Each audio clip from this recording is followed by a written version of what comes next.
Hello, friends, and welcome to episode 9 of the Qualiverse, where we're going to talk a little bit about corrective actions. I loved playing with Nerf guns as a kid. Scratch that. I love playing with Nerf guns now, period. They're fun as heck. They continue to get more creative and novel and innovative. They look awesome. They get the kids outside. They make them run around and have a great time. It's amazing.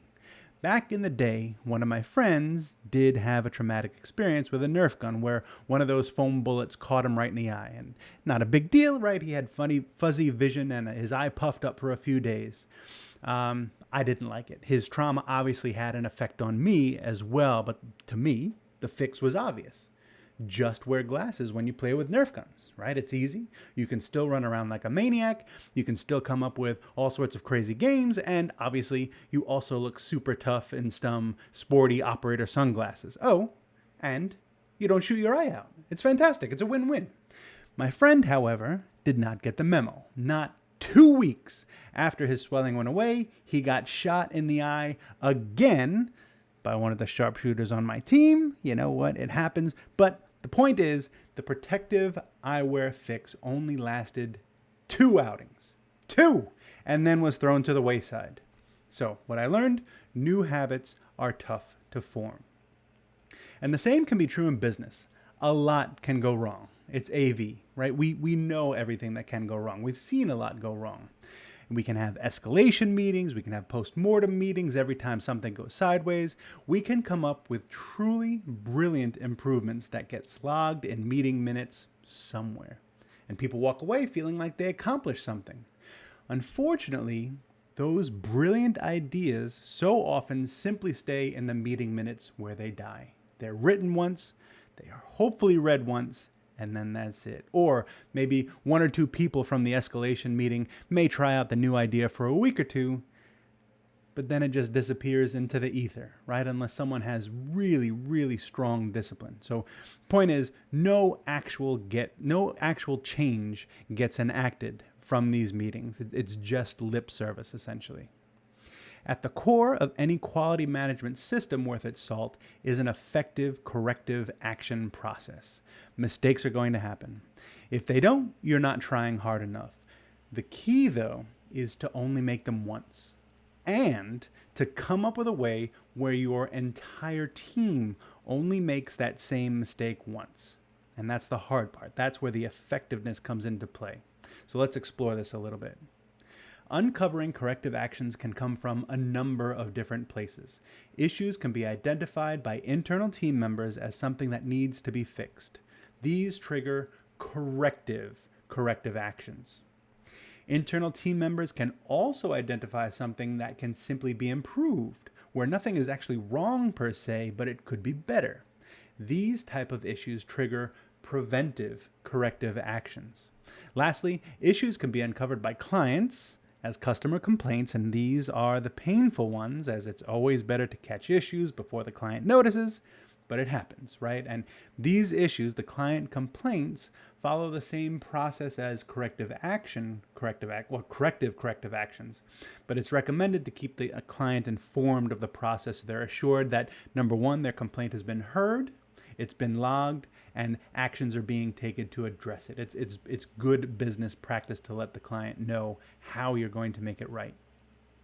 So, after the issue is identified, if immediate action can be taken to temporarily fix the issue, obviously they should be taken, right? We got to get them through the meeting. We got to get them through the next week. This could be an equipment swap. It could be providing standby resources, maybe renting a new space for them, etc. Whatever we have to do to make it right. It's not a final corrective action to the problem, but it gets the client or the team by while we work in the background to fix the actual issue. It's just a Band-Aid. And here's the tricky part. Just throwing a Band-Aid at the issue or taking some AV Advil may address the immediate symptoms, but it might not be addressing the actual problem. The team needs to spend time identifying the root cause at the issue before a final corrective action can be executed. So, as an example, let's say an amplifier dies in a system after only a week of use. Now, you might be tempted to just immediately swap the amplifier out with a new amplifier without performing a root cause analysis around the problem. But that new amplifier might then die the week after. So the question is, should we just throw a third amp at the problem, or should we figure out what's really going on? What if the loudspeakers were not tapped appropriately and were presenting the amplifier with a dangerously low impedance? That's why it popped. That's why all the magic smoke went out. We could throw amplifiers at that problem all day and they would continue to break, or at least go into like protection mode if they're fancy enough. Unless we spend time uncovering the root cause of the issue, in this case, improperly tapped loudspeakers were presenting too low an impedance to the amplifier, our corrective actions aren't addressing the actual issue. They're just covering up the symptoms. Root cause analysis is a very important step in this corrective action process. But once a root cause is identified, we can proceed with creating a corrective action. And this should permanently address the issue and make things right with the users or the team. In our amplifier example, instead of replacing the amplifier, we would actually retap all the loudspeakers to remedy the root cause and then replace the amplifier. This way we don't continue to break amplifiers over and over again. In addition to the corrective action, sometimes we can create a preventive action that can be really leveraged to our advantage. Preventive action is something that would avoid the same mistake from happening again and again. So looking at the amplifier example again, a preventive action would be to include measuring the loudspeaker line impedance before powering on the amplifiers to test the loudspeaker installation, as well as keeping our amplifiers safe. In fact, this is exactly where checklist item 6.2.1 in the AQAV AV9000 commissioning checklist came from. We don't want to let the magic smoke out of the amplifiers is also the reason why it is the #1 audio test in the checklist.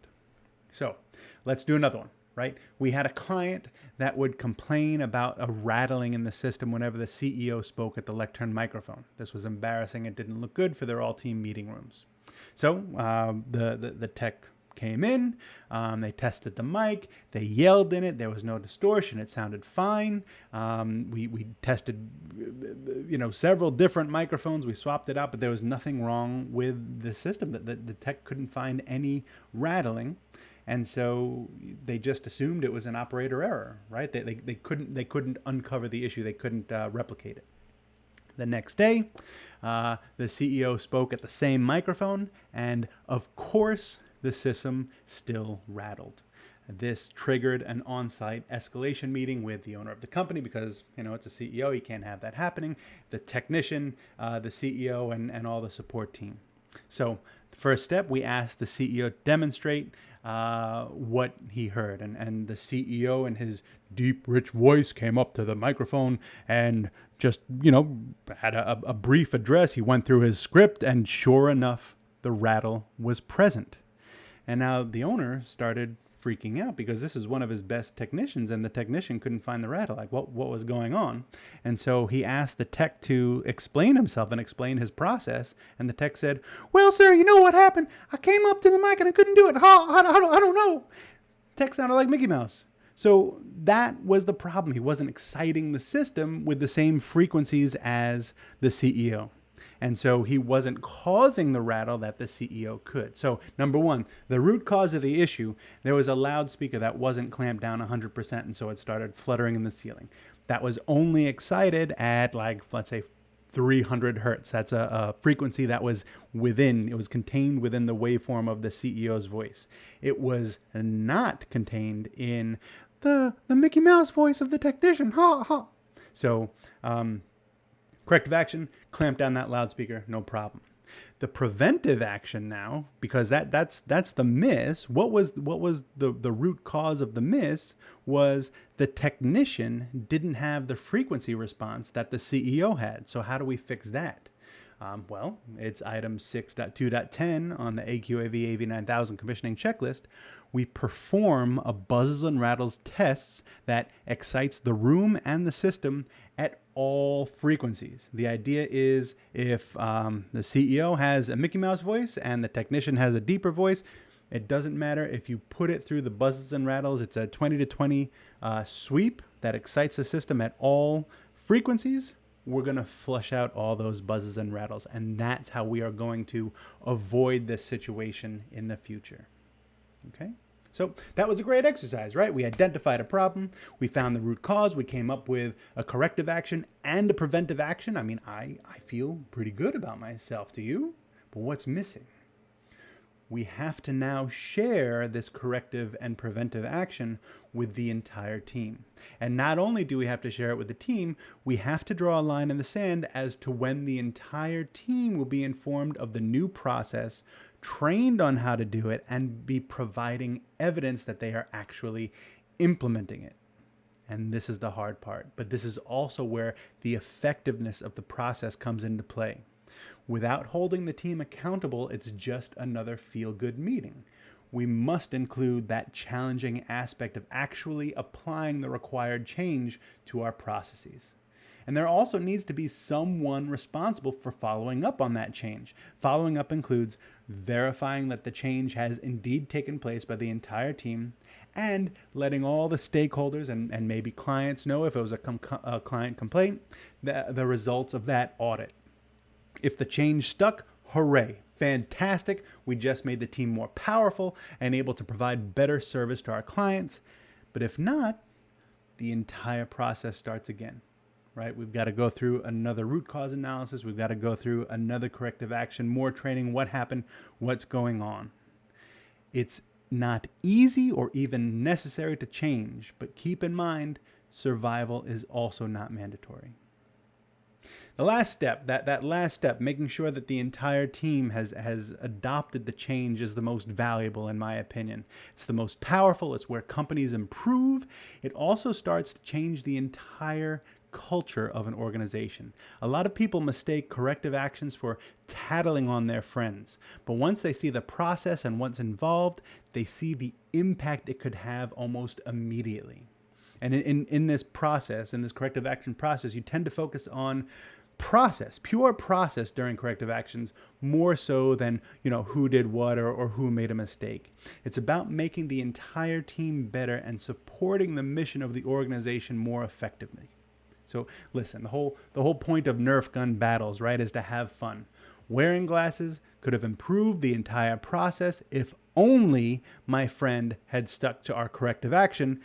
But that's the hard part. You'd think the threat of hearing your parents say, "You'll shoot your eye out," would be motivation enough to continue to wear his PPE, or more to the point, actually shooting his eye out twice.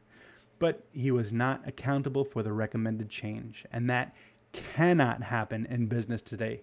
Users will not stand for it. They look for and align with companies who walk their talk. They tend to shy away from the companies who make the same mistake over and over again. And this is why having an effective corrective action process in place is so critical. All right. So that's what I had in the Qualiverse today. I hope you enjoyed it. Please like, comment, and subscribe, and have an AV day.